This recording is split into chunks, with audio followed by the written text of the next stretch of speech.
So, the other thing that you got going on, a couple of other things, you got Trigger, Hippy, and Steve Gorman Rocks that's coming up. I loved the first album, Trigger Hippy, Heartache on the Line, one of the most beautiful songs I've ever heard. Thank you. It was fantastic. You have some lineup changes with this new album.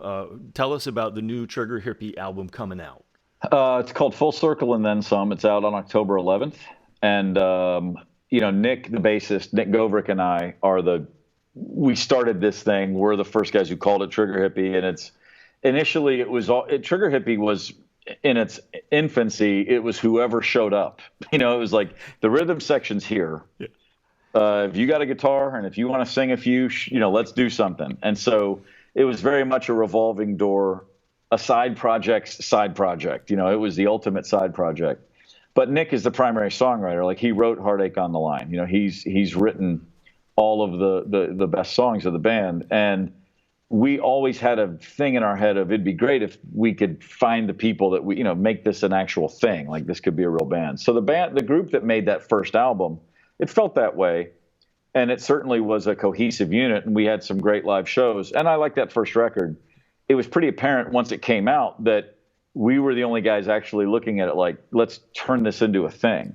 And I think with that lineup, and this is just a matter of chemistry and people's priorities. This is nothing to do personally with anybody. It was just that was not going to last. That was not built for that in mind, and it was not going to be something you could then convert into that. You know what I mean? It was like, if you put together a rugby team, you're not going to teach them how to play football. They're going to play rugby. Right. Simplest way to put it. So that's what we did. And when that band ran aground, if you will, when it was obvious that not everybody wanted to commit time to it, that was fine. We just Nick and I backed off and said, okay. And we took some time to say, well, what do we even want to do this? Like, should we be a band, or do we? And, Nick got all these songs, and I was like, do you want to just make a record? Like, I'll play on it and we'll produce it together. We had a few conversations. But, the truth is, we always did want to have a band. We wanted to find people, and we don't want people. It was never, let's find people that get on our plate. But it's that same, I'm obsessed with chemistry and teamwork and finding a group of people and then figuring out what the Venn diagram is within this group of people. And it doesn't have to be equal amounts of influence. It should just be where everyone's happy with what you're doing and how you're doing it, whatever that means. If everyone's cool and everyone wants to go somewhere together, like, that's what I see a band as. Let's go. And so we kind of had a loose idea of, if this works, it'll be great, but we're not going to force it. In other projects, music and otherwise, in life, I think everybody's done things where you push a little too hard. You get a square peg and you try to stick it in that round hole, and you do your best, and the whole time you ignored this thing in the back of your head saying, this isn't quite right. But it's close to being right, so let's just see if we can make it right. That never works. It certainly didn't with the first Trigger Hippy that we took out with an album. So this time it was more a question of, as I get older, I get more patient, which is a little counterintuitive, but it's true. It just helps to, like you said, you learn. You don't want to repeat mistakes, and you just got to slow down. Okay. And if anything, we just said, well, if we find some people and we dig it and we're playing, we're not going to take a single step until we know we've got everything in order. And so, long story short, that goes from my buddy Ed Jurdy in, I think, 2016, saying, if you're going to keep going, man, I'd come jam with you. Let's see what happens. And and so a few times that year, only 2 or 3 times we got together with Ed, but every time it was really productive, really efficient communicating with him. We just clicked. And it was so good that I just slowed it down even more. Cool.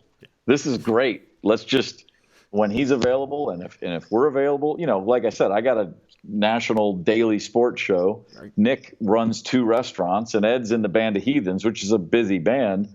We're not going to, when we connect, let's just see what happens. And it just kept going like that. And then by, sometime in 2017, we were like, hey, let's do this. Let's go find out. Let's go figure out who else we need. And then, eventually you get to a place. I mean, this album was pretty much in the can, a year ago. We had found Amber Woodhouse, our new singer, and we loved her. It was great. Everything clicked. Amazing voice. And then she's incredible. Yeah. And then, but saying you're just about done with a record, again, it was like, well, how do we want to put this out? Who do we want to work with? What do we actually want to do?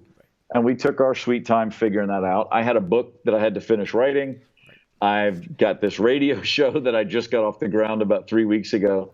I had a lot of things going on, as did everyone else, as does Ed and Nick and Amber. And, it's just for a variety of reasons. I didn't think in my head it would make my original plan.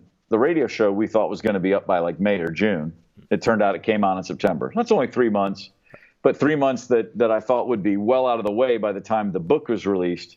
And then I thought originally it looked like the album would be first, then the show, then the book. It just kept these 3 projects. I'm trying not to get them in each other's way, but at the same time, it just all ended up being, well, there's going to be a 1 month period where all 3 are hitting the ground. So here we go.